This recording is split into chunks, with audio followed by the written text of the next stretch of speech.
Because all too often, I work with companies that are adopting new technology, and they tend to give that to the younger people in the organization because, you know, they are closer to the technology, they speak the language, they live in that world, and that's great. But we need to make sure in this transition over the next 8 years or so that all the wisdom of the past 30 years or so of dealing with customers, what customers expect, what happens in good times, what happens in bad times, that gets built into the new systems that we make. I realized this in a story, actually, that I saw very early on. The first book I wrote about Silicon Valley was a novel, not a nonfiction book. And when you write a novel, it's like doing a nonfiction book. You study the industry a lot, but you also need to get to know the people. So I gave a lot of dinner parties. And at one of these dinner parties, the guest of honor was an older gentleman who had already made a tidy fortune in the personal computer industry. And everybody else was liberal arts. There was a lawyer and a doctor, Stanford professor. And at the end of dinner, my friend from Silicon Valley said he just built a mansion in the hills above Silicon Valley. And he was an engineer, very smart, and he had built audio light switches for his mansion. Very advanced for the time. You walked into the room, he said, turn on, lights turn on, turn off, lights turn off, dim. Each time he said dim, they came down a step. Very sophisticated. He loved them. So did his 5-year-old grandson. Came to visit, got audio light switches right away. Took to him like a duck to water, then got sent to the other set of grandparents' house who did not have audio light switches.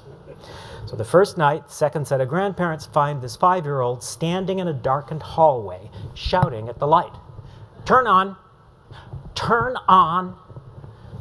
And my friend told this story, and he leaned across the table and he said, and that is a young man who will grow up believing anything is possible. And there was just silence around the table, and I know what everyone else was thinking. That is a young man who will grow up not knowing how to turn on the lights. And I think right in there, between my friend's great optimism of what the future can bring and everyone else's real fears about what might be lost in the process, that's where all of we practical futurists have our work to do. Ease of use is a problem that Silicon Valley has never solved. I mean, it's always baffled me. I've followed Silicon Valley for decades. The smart guys and gals in Silicon Valley never figured out that easy to use means easy to use, right? I mean, if I try to use something and fail, and then you come along and say, oh, it's really easy to use, hey, it's too late, right? That's like explaining a joke. But over and over, I mean, not to pick on Steve Jobs, but I remember in 1984 when he introduced the Macintosh computer. He got up in front of the audience and he said, we are going to make the computer as easy to use as the telephone. What did we do? We made the telephone impossible to use. I mean, how many of you can transfer a call at work? Okay, I'm going to try to transfer you, but if I lose you, call back, right? So it goes on and on like that. And so when we create new systems, we have to make sure that they're tested by the least technically adept person who is likely to use them. Software engineers, interface designers really aren't the ones to make the final decision.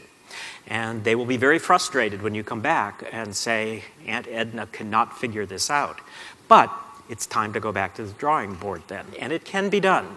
There is so much power in the processors, in the cloud that we have now, way more power than we actually need. That power needs to be used for natural interfaces and very, very easy to use. Learning to identify your organization's immune system. And this sort of comes from the human body, where our immune system is just an amazing set of actors, different cells, different processes that go out and fight, you know, microbes and bacteria and viruses. It's a miracle of nature. Well, companies develop immune systems too. And traditionally they kept out bad foreign ideas, which was usually a good thing to keep out because they'd be wasting money, they'd besmirch your reputation. Today, though, innovative ideas can look a lot like things that the immune system wants to attack. And you see that over and over again. And like the human body, the immune system in companies has many actors. And I'll just give you a couple examples because I can't offend everyone in the audience at one time.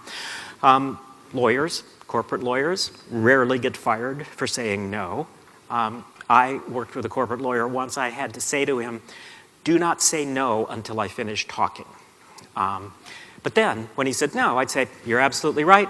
Let's just be hypothetical. How would we do this if we did it? Another one is salespeople. And this is a surprise. Salespeople like new and improved. They don't necessarily like brand new. We certainly saw this in the print industry when we expected our print salespeople to go out and sell online. We trained them back and forth on online selling. They had the relationships with the customers. We thought this is going to work out really well. What happened in the privacy of the sale was they'd get the print sale, and they'd have that in their pocket, and they'd think, you know, I'm not going to go out on a limb here. I'll do the online next time.